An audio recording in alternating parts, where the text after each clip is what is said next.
बच्चों, good afternoon. कैसे हो आप सभी? मैं डिम्पल सैनी आप सभी का स्वागत करती हूँ। तो आ जाइए फटाफट से। आज हम यहाँ पर पढ़ने वाले हैं NCERT board 12th class Hindi, और इसमें हमारा आज नया चैप्टर है। और चैप्टर है ये पहलवान की ढोलक, जो लिखा गया है फणीश्वर नाथ रेणु जी के द्वारा। और ये है एक आंचलिक साहित्यकार, आंचलिक कथाकार, आंचलिक बोलेंगे उपन्यासकार। तो हमारी ये जो कहानी है ना, बहुत अच्छी है, संस्मरण टाइप है, बहुत अच्छी कहानी है। और इसको पढ़ने वाले हैं, साथ में हम करेंगे जीवन परिचय फणीश्वर नाथ रेणु जी का। तो सबसे पहले तो हम जीवन परिचय पढ़ने वाले हैं फणीश्वर नाथ रेणु जी का, उसके बाद हम पढ़ेंगे पहलवान की ढोलक। तो ये दो चीज़ आज हम यहाँ पर क्लियर कर लेंगे, तो ज़्यादा कुछ नहीं बचा है। अब आपके भी सिर्फ वितान बचे हैं, ये भी शायद दो चैप्टर और होंगे। उसके बाद वितान के 2 या 3 चैप्टर है। उसके बाद आपका अभिव्यक्ति और माध्यम है, वो जरूर मैं करवाऊंगी। फिर कुछ बचा है तो बीच में देख लेंगे क्या करते हैं। तो पहले तो हम करेंगे पहलवान की ढोलक, जो संस्मरण है उसके जो लेखक है फणीश्वर नाथ रेणु जी, उनका पहले जीवन परिचय करेंगे, फिर ये कहानी पढ़ेंगे। कहानी को ज़्यादा समझाने का नहीं है, थोड़ा थोड़ा ही है। फणीश्वर नाथ रेणु, जन्म की बात करें तो 4 मार्च सन 1921 में इनका जन्म हुआ था। औराही हिंगना जिला, पूर्णिया, अब अररिया है। पहले पूर्णिया था, अब अररिया बिहार में। तो बिहार के है बच्चों, कौन है? फणीश्वर नाथ रेणु। फणीश्वर नाथ रेणु का जन्म 4 मार्च 1921 में बिहार में हुआ था। ठीक है, पूर्णिया जिला और गांव अररिया हो जाएगा, औराही हिंगना जो भी है गांव। और उनकी जो रचनाएं हैं, मैला आंचल बहुत ही प्रसिद्ध रचना है, इंपॉर्टेंट लिखूंगी मैं, कई बार पूछ लिया जाता है। परती परिकथा, दीर्घ तपा, जुलूस, कितने चौराहे, उपन्यास है ये सारे के सारे। ठीक है, ठुमरी, अग्निखोर, आदिम रात्रि की महक, एक त्रावणी दोपहरी की धूप, ये सब कहानी संग्रह है। रण जल धन जल, वन तुलसी की गंध, श्रुत अश्रुत, श्रुत अश्रुत पूर्व, ये संस्मरण है। और नेपाली क्रांति कथा रिपोर्टाज है, तथा रेणु रचनावली 5 खंडों में समग्र उनका जितना भी साहित्य है ना, ये पूरा का पूरा वो रेणु रचनावली के 5 खंडों में संकलित किया गया है। अगर आप एक साथ अलग अलग नहीं पढ़ पाते हो तो आप रेणु रचनावली के 5 खंड है, पहला, दूसरा, तीसरा, चौथा, 5वां, उनके आधार पर आप इनको पढ़ सकते हो। ठीक है, निधन हुआ था 11 अप्रैल सन 1977, पटना बिहार में उनका निधन हुआ था। बिहार में उनका जन्म हुआ था, औराही हिंगना में उनका जन्म हुआ था बिहार के, और पटना में उनका निधन हुआ था।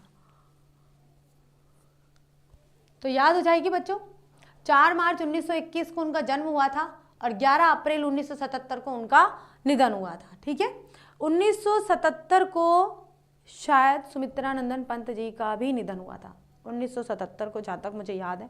हाँ, 1900 में जन्म हुआ था उनका और 1977 में उनका निधन हो गया था सुमित्रानंदन पंत जी का। तो इतना तैयार हो जाएगा आपको। आगे चलिए। कुछ ऐसे चरित्र है जो प्राण प्रतिष्ठा पाते ही अपने सिरजनहार के बंधे बंधाए नियम, कानून, नीति अथवा फॉर्मूले को तोड़कर बाहर निकल आते हैं और अपने जीवन को अपने मन के मुताबिक गढ़ने लगते हैं। तो फणीश्वर नाथ रेणु जी ने ही ऐसा करा। नियम कानूनों से अलग हटकर साहित्य को क्या करना है, कैसे रचना है, उससे बिल्कुल अलग हटकर आंचलिक धरातल, भारत भूमि के आंचल, आंचल क्या कहा जाता है? ग्रामीण परिवेश। तो उसी ग्रामीण परिवेश की धूली को उन्होंने यहाँ पर थोड़ा सा दूषित किया है, थोड़ा सा उड़ाने की कोशिश की है। तो ऐसे ही स्वच्छंद लेखक थे ये, स्वच्छंदवाद के प्रवर्तक थे, यानी कि मुक्त अवस्था में लिखते थे, किसी के बंधे बंधाए तौर तरीके से वो नहीं लिखते थे फणीश्वर नाथ रेणु।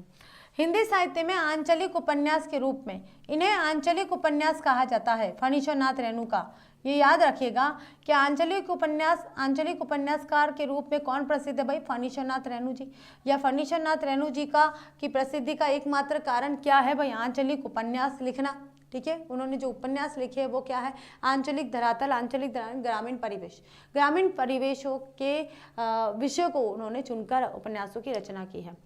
तो हिंदी साहित्य में आंचलिक उपन्यास के रूप में प्रतिष्ठित कथाकार फणीश्वर नाथ रेणु का जीवन उतार चढ़ावों एवं संघर्षों से भरा हुआ था।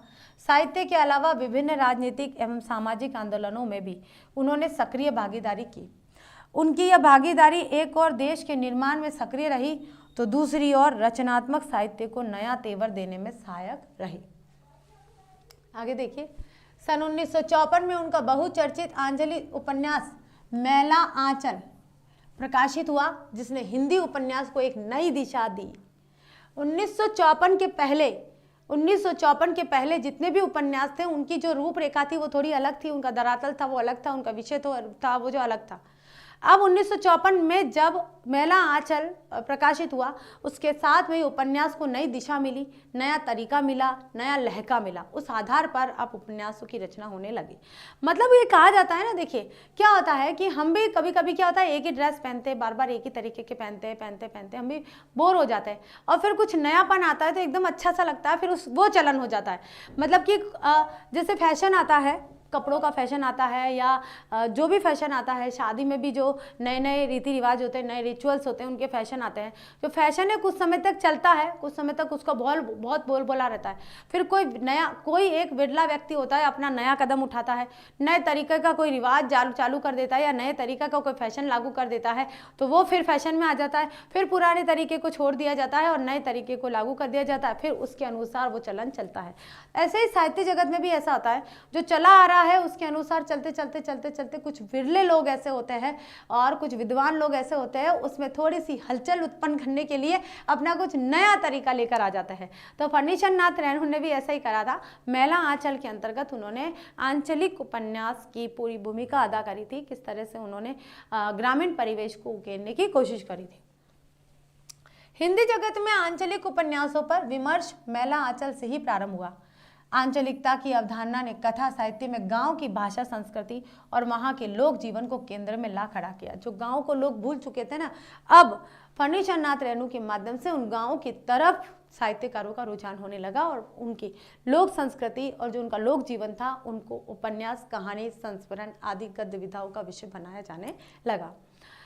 लोकगीत, लोकोक्ति, लोक संस्कृति, लोक भाषा, लोक नायक की इस अवधारणा ने भारी भरकम चीज एवं नायक की जगह अंचल को ही नायक बना लिया। अंचल का मतलब क्या होता है भाई? ग्रामीण परिवेश। क्या होता है भाई? ग्रामीण परिवेश। इस ग्रामीण परिवेश को ही नायक बना लिया कि यहाँ के जो लोग हैं वही नायक है। उनकी रचनाओं में अंचल कच्चे और अनगढ़ रूप में आता है, इसलिए उनका यह अंचल एक तरफ शस्य श्यामल है तो दूसरी तरफ धूल भरा मैला भी है। स्वतंत्र उत्तर यानी कि स्वतंत्रता के बाद भारत में जब सारा विकास शहर केंद्रित होता जा रहा था, यानी कि विकास की जो पृष्ठभूमि तैयार की गई थी, विकास की जो योजनाएं तैयार की थी वो केवल शहरों के लिए की गई थी। ग्रामीण समुदायों को एक तरफ से भुला दिया गया था। गांव का विकास ही नहीं सोचा गया कि गांव के लोग भी तो इस स्वतंत्रता आंदोलन में भागीदारी रखते थे, लेकिन उनकी तरफ किसी का रुझान नहीं गया। स्वतंत्रता आंदोलन में सिर्फ और सिर्फ शहरों का विकास होता गया, नगरीकरण होता गया, शहरीकरण होता गया, गांव की तरफ ध्यान नहीं दिया गया। वही महाजनी जमींदारी प्रथा वो चलती रही, वो राजा महाराजाओं का शासन है, कई समय तक चलता रहा था। बच्चों, हम अंग्रेजों से तो आज़ाद हो चुके थे, लेकिन हमारे जो यहाँ के शासक थे, हमारे ज़मीन के शासक थे, उन शासकों से हम बहुत वर्षों बाद आज़ाद हुए थे। उनका शासक निरंतर चलता ही रहा था। फिल्मों के माध्यम से भी आप देख सकते हो कि कई पुरानी फिल्में ऐसी है जो राजा महाराजाओं के बेस पर बनी हुई है ना, उस तरह से। ऐसे में रेणु ने अपनी रचनाओं से अंचल की समस्याओं की ओर भी लोगों का ध्यान खींचा। उनकी रचनाएं इस अवधारणा को भी पुष्ट करती है कि भाषा की सार्थकता बोली के साहचर्य में ही होती है। अगर भाषा सार्थक है तो बोली अगर उसमें समाहित हो जाती है, यानी कि जिस गांव की भाषा है उस गांव की बोली भी उसमें सम्मिलित कर दीजिए थोड़ी थोड़ी, तो तब भाषा सार्थक होती है। अन्यथा भाषा और बोली अलग हो जाएगी तो जो समझने की प्रतिक्रिया वो बिल्कुल अलग रहेगी। देखिए बच्चों, एक उदाहरण देती हूँ मैं आपको कि कैसे शहरीकरण होता गया, नगरीकरण होता गया, महानगरों का विकास होता गया और ग्रामीण समुदाय को एक तरफ से छोड़ दिया गया।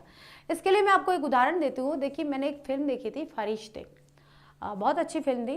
उसमें जो एक्टर थे ना वो धर्मेंद्र थे और विनोद खन्ना थे, श्रीदेवी उसमें हीरोइन थी, ठीक है। और एक और थे जिनका नाम क्या है, रजनीकांत, है ना। तो इसमें ये गाना है बहुत अच्छा, विजय विश्व तिरंगा प्यारा, झंडा ऊंचा रहे हमारा, है ना। तो उसमें रजनीकांत जी की मृत्यु हो जाती है, उनकी पत्नी जो पागल हो जाती है, ऐसा है। तो उसमें बताया गया है कि आज़ादी के वर्षों बाद भी उस गांव में एक राजा था, उसका शासन चलता था। उसके शासन को तोड़ने के लिए लोगों ने बहुत कोशिश की थी, लेकिन सरकार का पूरा मतलब सरकार उसमें इंक्लूड नहीं थी ना। अगर गवर्नमेंट पूरी तरह से गांव की तरफ अपना रुझान कर देती। उन्होंने बहुत सारे पुलिस इंस्पेक्टरों को भेजा वहां पर, लेकिन उनका क्या होता था, वो अपने दायित्वों का निर्वाह करते, अंततः उनकी मृत्यु हो जाती थी, वो उनको मार फेंक देते थे। लेकिन जब पूरी सेना के साथ में अगर आप कुछ करना चाहते हो या राज शासन को तोड़ने के लिए अगर आपने भरसक प्रयास करे होते, तो शायद ये जो ग्रामीण समुदाय आज भी कई तरह से पिछड़े हुए से नजर आ रहे हैं ना, ये पिछड़े हुए नहीं होते, इनका भी अच्छे से विकास हो जाता। आज हम सड़कों की बात करते हैं, आज हम नलकूपों की बात करते हैं, तो पहले कर ली होती तो आज इतनी ये त्रासदी नहीं देखनी पड़ती। जो जल संकट था वो बहुत ज़्यादा ग्रामीण लोगों के लिए ज़्यादा है, तो वो नहीं देखना पड़ता, आज भी है। अगर छान कर देखें तो आज भी हमें कोई ना कोई गांव ऐसा मिलेगा जहाँ पे जल संकट है। आगे देखिए बच्चों, फिर बात करेंगे। फर्नीचर नाथ रेणु की प्रतिनिधि कहानियों में पहलवान की ढोलक भी शामिल है। यह कहानी कथाकार रेणु की समस्त विशेषताओं का एक साथ अभिव्यक्त करती है। रेणु की लेखनी में अपने गांव, अंचल, संस्कृति को सजीव करने की अद्भुत क्षमता है। ऐसा लगता है कि मानो हर एक पात्र वास्तविक जीवन ही जी रहा हो। पात्रों एवं परिवेश का इतना सच्चा चित्रण अत्यंत दुर्लभ है। रेणु वैसे गिने चुने कथाकारों में से माने जाते हैं जिन्होंने गद्य में भी संगीत पैदा कर दिया।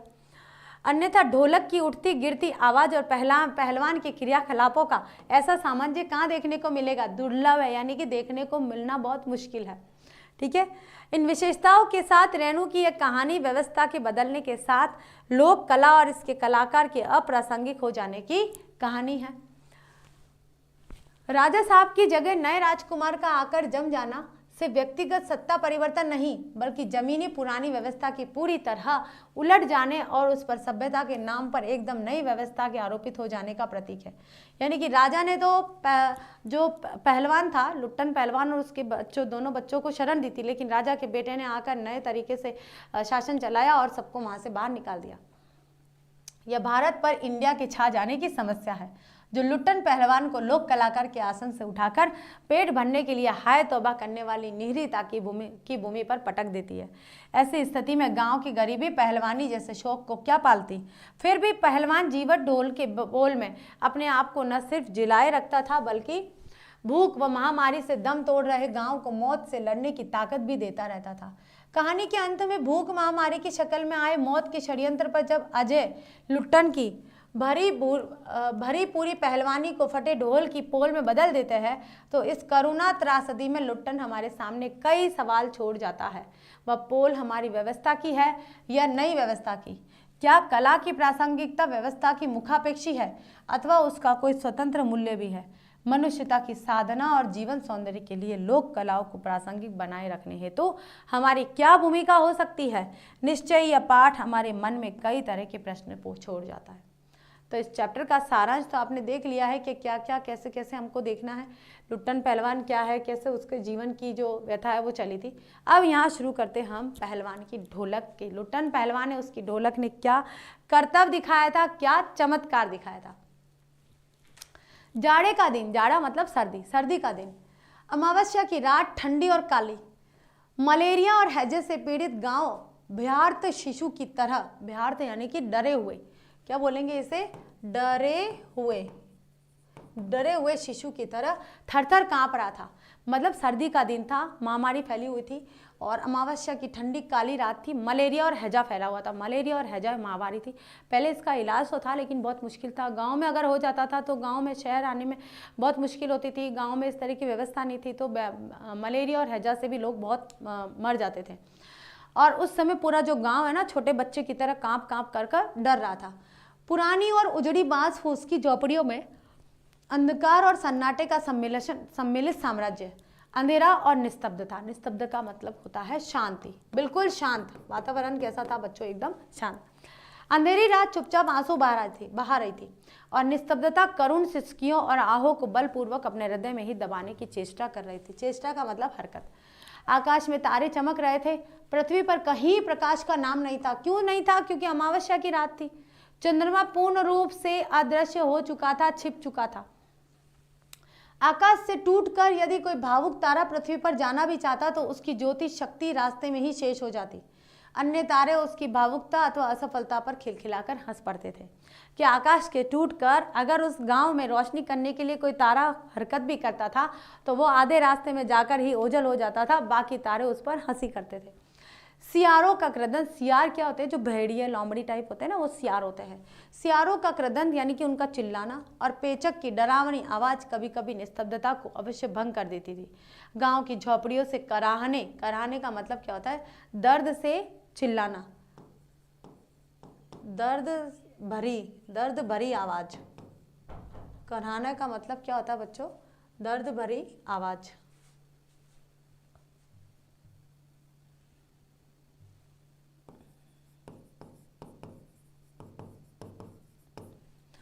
और के का मतलब क्या होता है बच्चों, वॉमिट करना, उल्टी, उल्टी, ठीक है। तो जो गांव की झोपड़ियाँ थी ना, घास फूस की बनी हुई झोपड़ियाँ थी, बहुत गरीब गांव था, और घास फूस की बनी हुई झोपड़ियों में ये जो हैजा और मलेरिया होता था ना, ये भी कुछ असुविधाओं के कारण या गंदगी के कारण, या फिर पानी में जैसे मच्छर, पानी खुला है, उस खुले तालाब के पानी को पीने के कारण ऐसे ही होता था। तो वहाँ पर सुविधाओं की कमी थी। भाई शहरीकरण तो शहरों में हो रहा था, गाँव के विकास की तरफ तो किसी का ध्यान गया ही नहीं था। इस वजह से यहाँ पर भी मतलब ऐसे जो दृश्य देखने को मिलते थे। तो गांव की झोपड़ियों से केवल और केवल दर्द भरी आवाज आती थी, या फिर उल्टी करने की आवाज, हरे राम, हे भगवान की टेर अवश्य सुनाई पड़ती थी, क्योंकि जो शारीरिक क्षमता थी ना, वो टूट चुकी थी। मलेरिया के बुखार ने उनके शरीर को पूरी तरह से तोड़ दिया था। हिलने डुलने की जो शक्ति थी वो भी पूरी तरह से क्षीण हो चुकी थी। बच्चे भी कभी कभी निर्मल कंठों से माँ माँ पुकार कर रो पड़ते थे, पर इससे रात्रि की निस्तब्धता में विशेष बाधा नहीं पड़ती थी। जो रात शांत थी ना, भले बच्चे भी रो रहे हैं तो उसमें रात ज़्यादा फुलफुलाकर हंस नहीं पड़ती थी। रात में कोई फर्क नहीं पड़ा था। जैसे रात्रि में शांति छाई हुई थी चारों तरफ, वैसे ही शांति रहती थी, उसमें ज़्यादा कोई खलल नहीं होता था। कुत्तों में परिस्थिति को तोड़ने की एक विशेष बुद्धि होती है। वे दिन भर राख के गोरों पर गठरी की तरह सिकुड़ कर मन मार कर पड़े रहते हैं। संध्या या गंभीर रात्रि को सब मिलकर रोते थे। रात्रि अपनी भीषणताओं के साथ चलती रही और उसकी सारी भीषणता को ताल ठोक कर ललकारती रहती थी सिर्फ पहलवान की ढोलक। सारी चारों तरफ शांति बिखेरी हुई थी, चारों तरफ शांत वातावरण था। जो कुत्ते थे वो भी अगर रात को भौंकते थे, लेकिन अब क्योंकि चारों तरफ मृत्यु का साया छाया हुआ था, इस कारण कुत्ते भी रात भर रोते हुए से प्रतीत होते थे। लेकिन इन सब में, इन सारी शांतिपूर्ण वातावरण के बीच में जो लुट्टन पहलवान था, उसकी ढोलक है वो लगातार अपना जो स्वर है वो दे रही थी। संध्या से लेकर प्रातः काल तक एक ही गति से बजती रहती, चटधा गिरदा, यानी आजा भिड़ जा। बीच बीच में चटाक चटधा, यानी उठा पटक दे। यही आवाज मृत गांव में संजीवनी शक्ति भरती रहती थी। लुट्टन सिंह पहलवान। अब यहाँ पर पहले गांव का पूरा वातावरण बता दिया कि गांव का वातावरण क्या है, भाई गांव की क्या स्थिति है। उस स्थिति के उपलक्ष्य में अब जो पहलवान है, जो ढोलक बजा रहा है, उस पहलवान के बारे में यहाँ बता रहे हैं, ठीक है। लुट्टन सिंह पहलवान, यूँ तो वह कहा करता था, लुट्टन सिंह पहलवान को होल इंडिया भर के लोग जानते हैं। होल इंडिया मतलब पूरे इंडिया के, होल इंडिया यानी कि पूरे भारत के लोग उसे, पूरा गांव जानता है ना, उसका मतलब पूरे भारत के लोग उसे जानते हैं। किंतु उसके होल इंडिया की सीमा शायद एक जिले की सीमा के बराबर भी हो।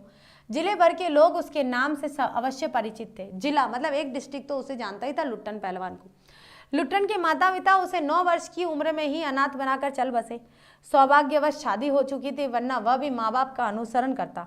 विधवा सास ने पाल पोसकर बड़ा किया और बचपन में वह गाय चराता, धारोष्ण दूध पीता और कसरत किया करता था। मतलब डायरेक्ट गाय का दूध निकलते ही सीधा वो पीता था। गांव के लोग उसकी सास को तरह तरह की तकलीफ दिया करते थे। लुट्टन के सिर पर कसरत की धुन लोगों से बदला लेने के लिए ही सवार थी, क्योंकि जब सास को परेशान करते थे ना, तो लुट्टन सिंह क्या करता था, उनको मजा चकाता था, उनको बदला लेता था। इस कारण से उसके अंदर पहले ही मतलब बल और ताकत आ गई थी। नियमित कसरत ने किशोरावस्था में ही उसके सीने और बाहों को सुडौल और मांसल बना दिया था। जवानी में कदम रखते ही वह गांव में सबसे अच्छा पहलवान समझा जाने लगा। लोग उससे डरने लगे और वह दोनों हाथों को दोनों ओर 45 डिग्री की दूरी पर फैलाकर पहलवानों की तरह चलने लगा। वह कुश्ती भी लड़ता था। एक बार वह दंगल देखने श्यामनगर मेला गया। दंगल क्या होता है बच्चों? जो रेसलिंग होती है ना, दंगल करना है ना, वो देखने के लिए गया, जहाँ पहलवान आपस में लड़ते हैं। श्यामनगर में मेला लगा था, वहां पर गया। पहलवानों की कुश्ती और दांव पेंच देखकर उससे नहीं रहा गया। जवानी की मस्ती और ढोल की ललकारती हुई आवाज़ ने उसकी नसों में बिजली उत्पन्न कर दी और उसने बिना कुछ सोचे समझे दंगल में शेर के बच्चे को चुनौती दे दी। किसको दी भाई? शेर के बच्चे को, जो हमेशा जीतता था। शेर के बच्चे का असल नाम था चांद सिंह। याद रखिएगा, एमसीक्यूज में पूछा जाता है कई बार कि भाई चांद सिंह का नाम, चांद सिंह को किस नाम से पुकारते थे? शेर का बच्चा। या फिर शेर का बच्चा किसे कहा जाता था? लुट्टन पहलवान को या चांद सिंह को? तो किसे कहा जाता था? चांद सिंह को। वह अपने गुरु बादल सिंह, भाई चांद सिंह के गुरु का नाम क्या था भाई? बादल सिंह। याद रखिएगा, शेर का बच्चा कौन था? चांद सिंह, और चांद सिंह के गुरु का नाम था बादल सिंह। ओके, बादल सिंह के साथ पंजाब से पहले पहल शामनगर मेले में आया था और सुंदर जवान अंग प्रत्यंग से सुंदरता टपक पड़ती थी। 3 दिनों में ही पंजाबी और पठान पहलवानों की गिरोह की अपनी जोड़ी और उम्र के सभी पट्टों को पछाड़कर उसने शेर के बच्चे की टाइटिल प्राप्त कर ली थी। टाइटिल का मतलब था उपाधि। क्या बोलेंगे? उपाधि। शेर के बच्चे की जो उपाधि है ना, लुट्टन चांद सिंह को, यानी कि जो बादल सिंह का जो शिष्य था ना, उसको इस मेले में ही मिली थी, शामनगर के मेले में। इसलिए वह दंगल के मैदान में लंगोट लगाकर एक अजीब किलकारी भरकर छोटी दुल्की लगाया करता था और देशी नौजवान पहलवान उससे लड़ने की कल्पना भी नहीं करते, मतलब घबराते थे, डर लगता था उनको कि ये सबको ही पछाड़ पछाड़ कर गिरा रहा है, तो सब लोग उससे भय खा रहे थे। नौजवान पहलवान उससे डरने की कल्पना से भी घबराते थे। अपनी टाइटल को सत्य प्रमाणित करने के लिए ही चांद सिंह बीच बीच में दहाड़ता फिरता रहता था। कैसे? शेर का बच्चा, तो शेर कैसे करता है भाई? रोरिंग करता है ना, जैसे दहाड़ता है, वैसे ही चांद सिंह बीच बीच में क्या करता? दहाड़ लगाता था और लोगों को ये महसूस करवाता था, उनको एहसास दिलाता था, अनुभव करवाता था कि मैं वास्तव में शेर का बच्चा हूँ। ऐसे ही आगे देखिए, छोटे छोटे क्वेश्चन याद हो गए ना आपको अच्छे से। शामनगर के दंगल और शिकार, प्रिय वृद्ध राजा साहब उसे दरबार में रखने की बातें कर ही रहे थे। किसको भाई? शेर के बच्चे को। किसको? चांद सिंह को। जो राजा थे ना, वो सोच रहे थे कि ये चांद सिंह है, अब ये भाई ये विनर हो गया है, अब मैं इसको अपने दरबार में एक पहलवान को रखना चाहिए। जैसे पहले के राजा महाराजा क्या करते थे? दरबारी कवि भी रखते थे, साहित्यकार रखते थे, चारण कवि रखते थे, और ऐसे पहलवान भी रखते थे, म्यूजिशियंस भी रखते थे, और नृत्यकार भी रखते थे, नाटककार भी रखते थे, बहुत लोगों को रखते थे अपने मनोरंजन के लिए। टेलीविजन वगैरह तो था नहीं जिससे वो मनोरंजन करे, तो इन लोगों को वे रखते थे। तो ऐसे ही शामनगर के जो एक राजा थे ना, उन्होंने सोचा कि इसको मैं अपने दरबार में रख लूंगा। लुट्टन ने शेर के बच्चे को चुनौती दे दी। सम्मान प्राप्त चांद सिंह पहले तो किंचित उसकी स्पर्धा पर मुस्कुराया। स्पर्धा यानी कि उसकी चुनौती पर पहले तो उसको लगा, हंसी लगी कि क्या ये मुझे समझता नहीं है क्या, या मुझे जानता नहीं है। फिर बाज की तरह उस पर टूट पड़ा। शांत दर्शकों की भीड़ में खलबली मच गई। पागल ए पागल, मरा ए मरा मरा, परवार ए बहादुर। लुट्टन बड़ी सफाई से आक्रमण को संभाल कर निकल कर उठ खड़ा हुआ। मतलब वहाँ के लोगों को लगा कि शेर के बच्चे चांद सिंह से किसने लोहा लिया है, अब ये तो मरेगा, क्योंकि सभी को पछाड़ चुका है। और लुट्टन को जो पहली बार लोग देख रहे थे तो ऐसा लगता है ये शायद मर जाएगा, लेकिन लुट्टन ने अपने आप को संभाल लिया, खड़ा हुआ और पैतरा दिखाने लगा। राजा साहब ने कुश्ती बंद करवाकर लुट्टन को अपने पास बुलवाया और समझाया। अंत में उसकी हिम्मत की प्रशंसा करते हुए 10 रुपए का नोट देकर कहने लगे, जाओ मेला देखकर घर जाओ। क्योंकि राजा साहब को लगा कि कहीं लुट्टन को कुछ हो नहीं जाए, क्योंकि शेर के बच्चे से खेलना कोई हंसी खेल की बात नहीं थी। नहीं सरकार, लड़ेंगे, हुकुम हो सरकार। 10 रुपये का नोट लेने से लुट्टन ने मना कर दिया। तुम पागल हो, जाओ। मैनेजर साहब से लेकर सिपाहियों तक ने धमकाया। देह में गोश्त नहीं, लड़ने चला है शेर के बच्चे से। सरकार इतना समझा रहे हैं, दुहाई सरकार, पत्थर पर माथा पटक पटक कर मर जाऊंगा, मिले हुकुम। वह हाथ जोड़कर गिड़गिड़ाता रहा। भीड़ अधीर हो रही थी। अधीर का मतलब बेचैन।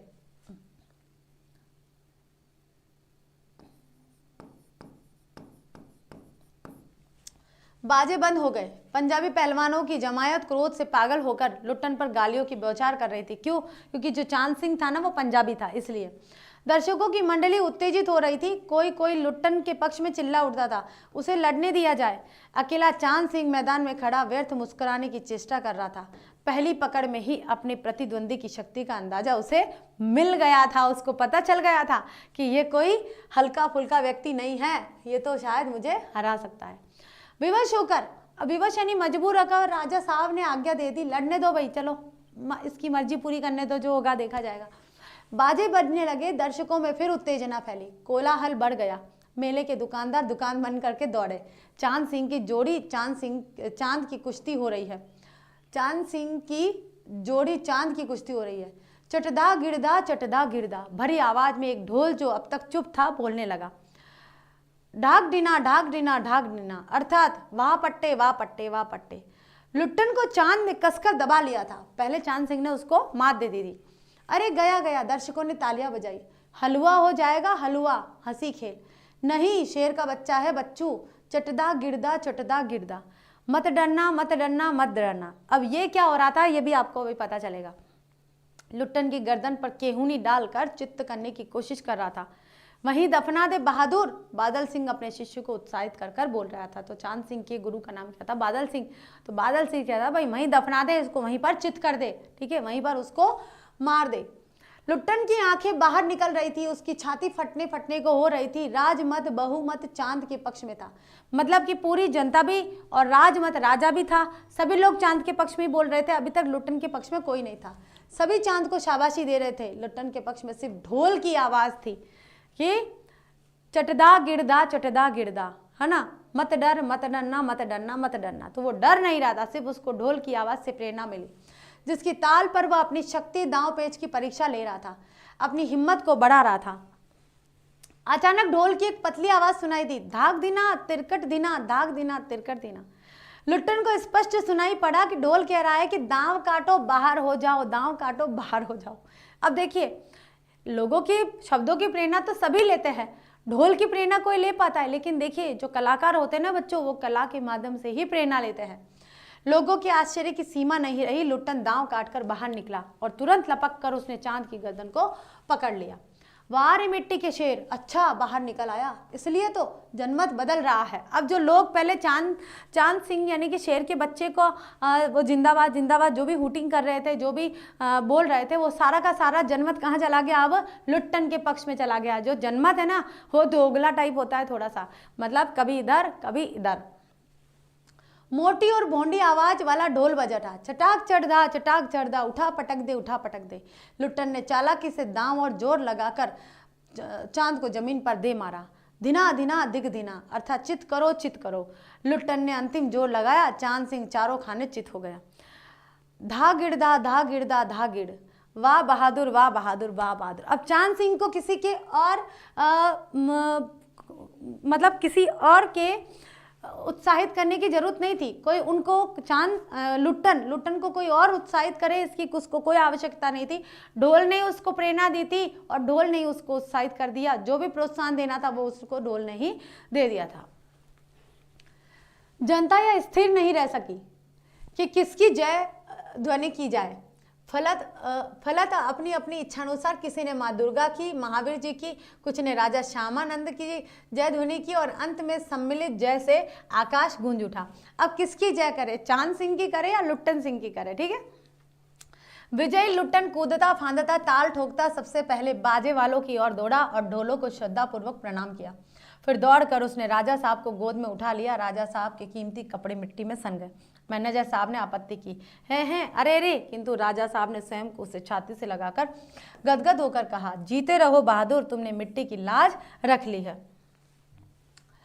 पंजाबी पहलवानों की जमायत चांद सिंह की आंखें पहुंच रही थी और लुट्टन को राजा साहब ने पुरस्कृत ही नहीं किया, अपने दरबार में सदा के लिए रख लिया। तब से लुट्टन राज पहलवान हो गया। राजा साहब उसे लुट्टन सिंह कहकर पुकारने लगे। राज पंडितों ने मुंह बिचकाया, हुजूर जाति का सिंह है। मैनेजर साहब क्षत्रिय थे। क्लीन शेव चेहरे को संकुचित करते हुए अपनी शक्ति लगाकर नाक के बाल उखाड़ रहे थे। चुटकी से अत्याचारी बाल को रगड़ते हुए बोले, हाँ सरकार, यह अन्याय है। राजा साहब ने मुस्कुराते हुए सिर्फ इतना ही कहा, उसने क्षत्रिय का काम किया है।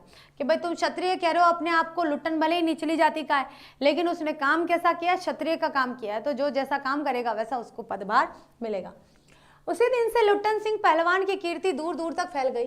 पौष्टिक भोजन, व्यायाम और राजा साहब की स्नेह दृष्टि से उसकी प्रसिद्धि में चांद लग गए। 4 चांद लगा दिए। कुछ वर्षों में ही उसने एक एक कर सभी नामी पहलवानों को मिट्टी सूंघाकर आसमान दिखा दिया। काला खां के संबंध में यह बात मशहूर थी कि वह ज्यों ही लंगोट लगाकर आ ली, कहकर अपने प्रतिद्वंदी पर टूटता है। प्रतिद्वंदी पहलवान को लकवा मार जाता है। लुट्टन ने उसको भी पटक पटक कर लोगों का भ्रम दूर कर दिया। अब तो फिर पूछो ही मत, फिर लुट्टन की कितनी वाहवाही हो रही है। उसके बाद से वह राज दरबार का दर्शनीय जीव ही रहा। चिड़िया खाने में पिंजरे और जंजीरों को झकझोर कर बाघ दहाड़ता, हाँ ऊं सुनने वाले कहते राजा का बाघ बोला है। भाई राजा का बाघ कौन था भाई? लुट्टन पहलवान।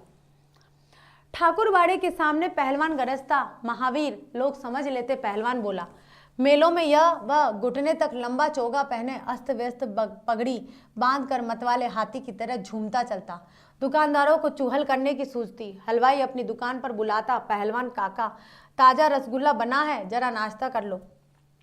पहलवान बच्चों की सी स्वाभाविक हंसी हंसकर कहता, अरे तनी मनी काहे, ले आ 1.5 सेर और बैठ जाता। और 2 सेर रसगुल्ला को उदरस्त यानी कि पेट के अंदर करके मुंह में 8-10 पान की गिलोरियां हंस ठुड्डी को पान के रस से लाल करते हुए अपनी चाल में से मेले में घूमता फिरता था। मेले से दरबार लौटने के समय उसकी अजीब हुलिया रहती। आंखों पर रंगीन अबरस का चश्मा, हाथ में खिलौने को नचाता और मुंह से पीतल की सीटी बजाता हंसता हुआ वह वापस जाता। बल और शरीर की बुद्धि के साथ बुद्धि का परिणाम घटकर बच्चों की बुद्धि के बराबर ही रह गया था। दंगल में ढोल की आवाज सुनते ही वह अपने भारी भरकम शरीर का प्रदर्शन करना शुरू कर देता था। उसकी जोड़ी तो मिलती ही नहीं थी, मतलब उसके बराबर तो कोई मिलता ही नहीं था जो उसका सामना कर सके। यदि कोई उससे लड़ना भी चाहता तो राजा साहब लुट्टन को आज्ञा ही नहीं देते। इसलिए वह निराश होकर लंगोट लगाकर देह में मिट्टी मल और उछाल कर अपने को सांड या भैंसा साबित करता रहता था। बूढ़े राजा साहब देख देख कर मुस्कुराते रहते थे।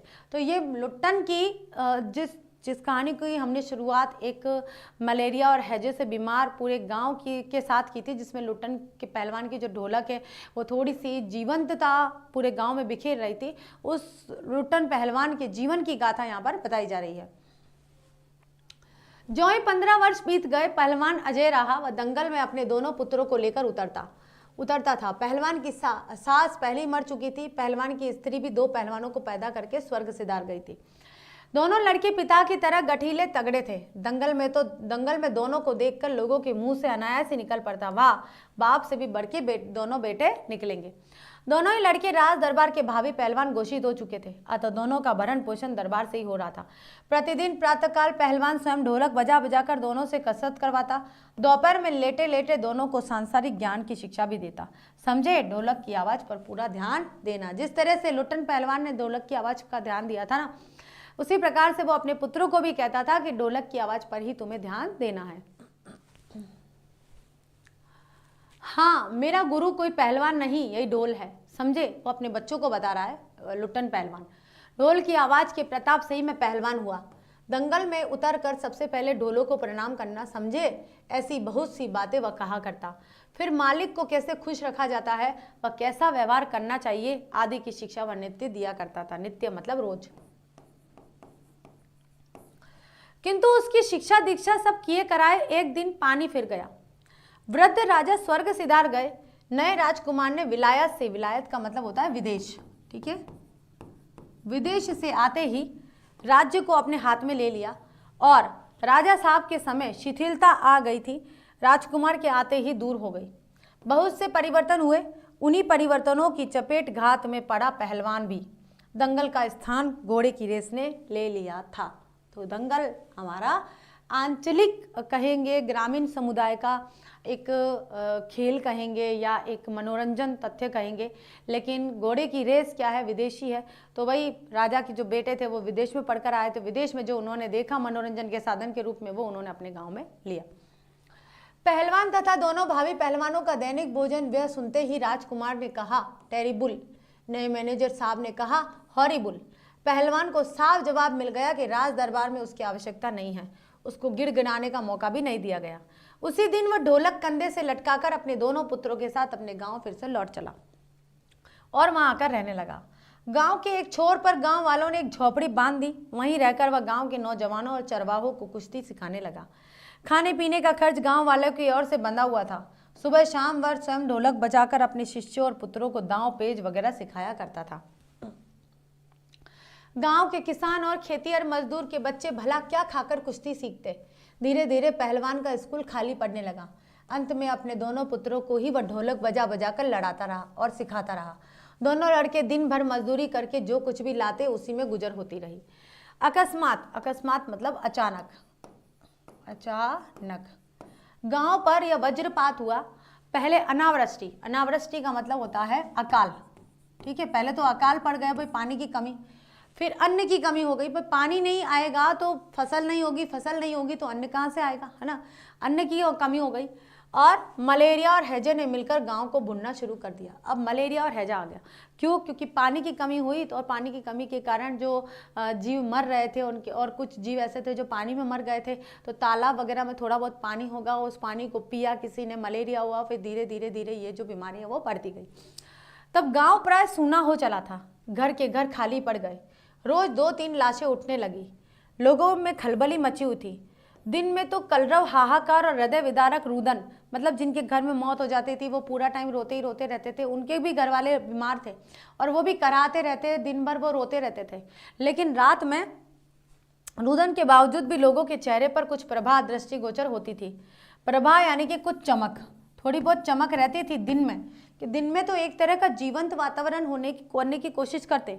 शायद सूर्य के प्रकाश में सूर्योदय होते ही लोग खांकते, खूंकते, करारते अपने अपने घरों से बाहर निकलकर अपने पड़ोसियों और आत्मियों को ढांढस बंधाते थे कि भाई किसी के 2 मौत हुई है, किसी के 3 मौत हुई है। तो इस तरह से जो भी ये दिलासा देकर उनको चुप करवाते थे। अरे क्या करोगी रोकर दुल्हन, जो गया सो चला गया, वह तुम्हारा नहीं था, वह जो है उसको तो देखो।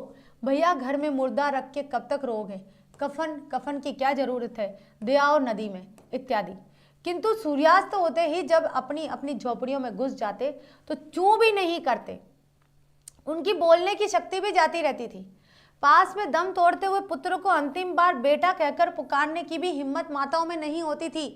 इतनी ज्यादा बीमारी फैल चुकी थी, इतना ज्यादा हाहाकार मच रखा था, इतना ज्यादा मलेरिया और हैजे ने अपना पूरा वातावरण, उस वातावरण को घेर रखा था।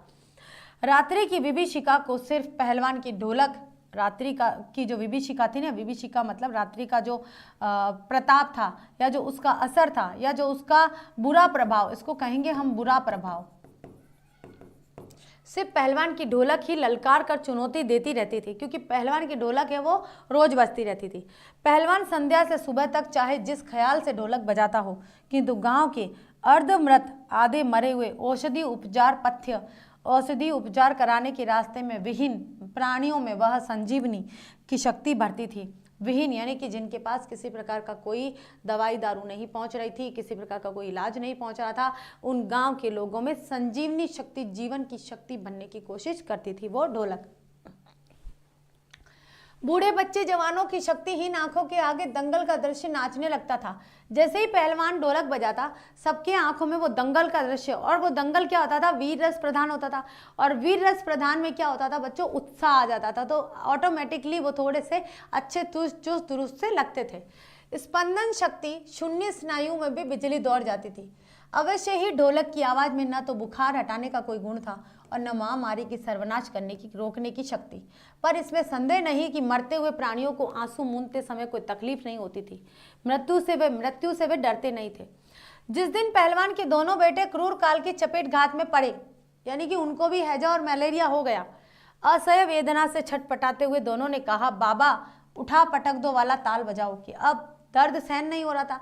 अंदर की जो हैजा और मलेरिया था, क्योंकि उल्टियाँ हो रही थी, उल्टियों के कारण उनके जो सारी आंतें वो दर्द होने लग गई थी, शरीर दर्द हो रहा था, शरीर के दर्द को सहन नहीं किया जा रहा था। इसलिए उसके दोनों बेटों ने कहा कि भाई उठा पटक दो वाला जो ताल है वो बजाओ, ताकि हमारी जो मृत्यु है वो आसानी से हो जाए।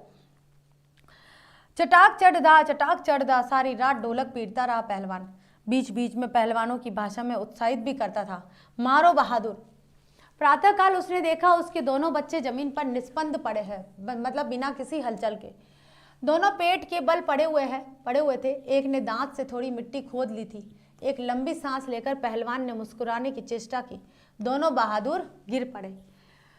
उस दिन पहलवान ने राजा श्यामानंद की दी हुई रेशमी जांघिया पहन ली, सारे शरीर में मिट्टी मलकर थोड़ी कसरत की और फिर दोनों पुत्रों को कंधों पर लाद कर नदी में बहा आया। अब देखिए, जो बीमारी है वो फैल रही थी ना, उसका एक कारण ये भी था कि लाशों को नदी में बहा रहे थे तो नदी का पानी कैसा हो रहा था, प्रदूषित हो रहा था। इस कारण से भी बीमारी ज़्यादा फैल रही थी। लोगों ने सुना तो दंग रह गए। कितनों की हिम्मत टूट गई कि खुद अपने बच्चों को, दोनों बच्चों को कंधों पर उठाकर और नदी में अकेला बहाकर आ गया है। किंतु रात में फिर पहलवान की ढोलक की आवाज़ प्रतिदिन की भांति सुनाई पड़ी। लोगों की हिम्मत दुगुनी बढ़ गई।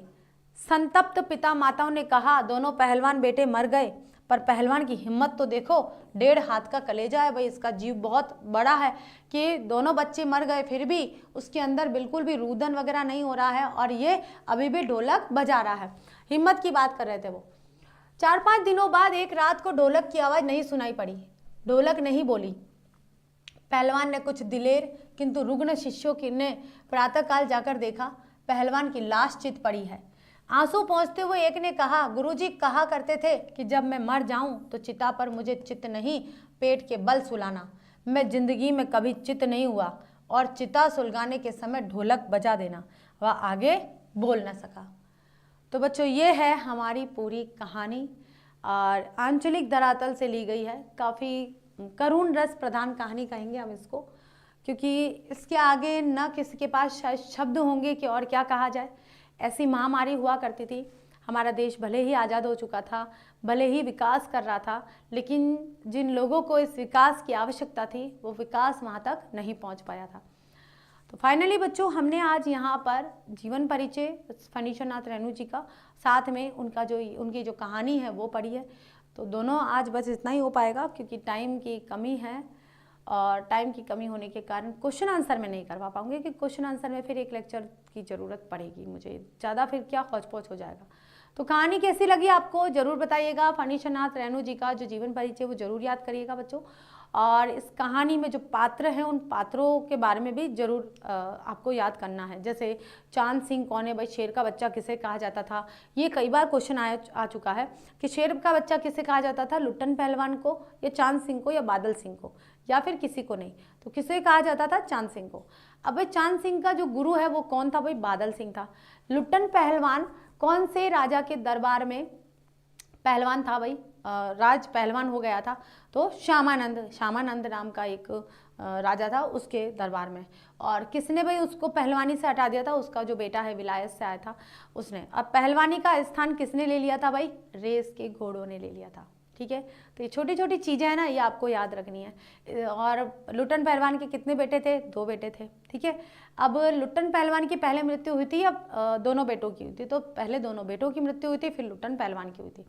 तो इस तरह से महामारी है ना बच्चों, केवल लुट्टन पहलवान के गाँव में नहीं, भारत के बहुत सारे गाँव में महामारी फैलती थी पहले। और फिर बाद में ऐसा हुआ कि जो डॉक्टरों की जो टीम होती थी ना वो वहाँ पहुँचाई जाती थी, वहाँ जाके वो उनका इलाज करते थे। बहुत सारी नर्स वगैरह जाती थी, मेडिकल सुविधाएं जाती थी बहुत सारी। लेकिन फिर भी कई बार ऐसा होता था कि डॉक्टर खुद भी इस बीमारी की चपेट में आ जाया करते थे। जैसे अभी कोरोना काल में आपने देखा कि इलाज करते करते कभी कभी डॉक्टर खुद भी जैसे कोरोना से ग्रसित हो गए थे, कितने डॉक्टर को हमने खो दिया। ऐसे ही पहले भी हुआ करता था। तो चलिए फाइनली बच्चों, आज हमने यहाँ पर NCERT board 12th class Hindi का जो चैप्टर था, इस चैप्टर को भी कंप्लीट कर लिया है। अब एक लेक्चर है जो कल हम कर लेंगे, कल इसको कंप्लीट करके अगले हफ्ते नया चैप्टर स्टार्ट कर लेंगे और अगले हफ्ते भी 2 लेक्चर में इसको ख़त्म कर देंगे। ऐसे इस महीने हमारा शायद वितान भी ख़त्म हो जाएगा, ज़्यादा कुछ नहीं बचा है, थोड़ा सा बचा हुआ है। तो okay, thank you so much बच्चों। याद करना है आपको, जीवन परिचय याद करना है, साथ में पहलवान की ढोलक के पात्रों के बारे में आपको ज़रूर याद करना है। Thank you.